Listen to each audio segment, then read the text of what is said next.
Hey, it's Matt. We're back, and this will be a shorter module. It's kind of an extension. We're going to talk about backfilling pipelines. So we just discussed parameterized execution, and what that means is running your pipeline with some dependency on a variable, like the date, for example.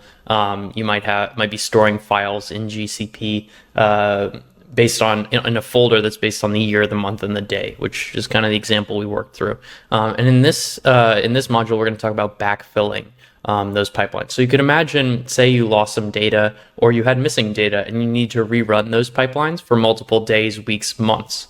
In a typical system, you'd need to build some sort of backfill script or backfill pipeline that's going to simulate executing your original DAG for each day. So, I need to run it for 1/1/2024. I need to run it for 1/2/2024 to pull data from this API, or I need to do bulk calls. And that can be pretty frustrating. And so I'm going to show you in Mage how you can create backfill functionality very easily out of the box to replicate maybe lost data or data for parameterized runs that you need to backfill.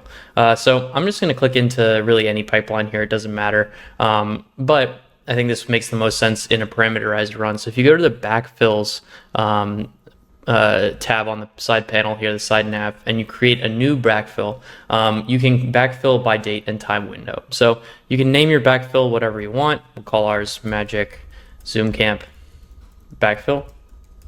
And then we can select the start date. So say I wanted to do backfill for the first week in January 2024. Start and end date. So the 1st through the 7th. We'll do by one interval. And what this is going to do is it's going to create a run. It's going to create 7 runs, or 8 runs rather, the last date's inclusive.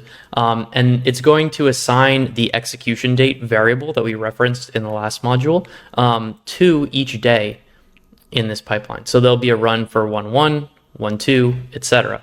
We'll save changes and we can actually visualize this here. So for each run, that execution date is different. And in your pipelines, if you're referencing that execution date, this is a very quick and easy way to execute those 7 pipelines, right? And if we're creating idempotent pipelines, which is a really great data engineering best practice, we don't have to worry about losing data. So this is a super easy way to create and backfill your pipelines, those pipelines that are parameterized and depend on those variables using Mage. It doesn't make a lot of sense if if your pipeline doesn't depend on the execution date, but this is a super easy way to backfill data when you do have those parameterized run. So this was a pretty quick and easy one. This will probably help you if you're backfilling your runs. I'll catch you in the next module. Peace.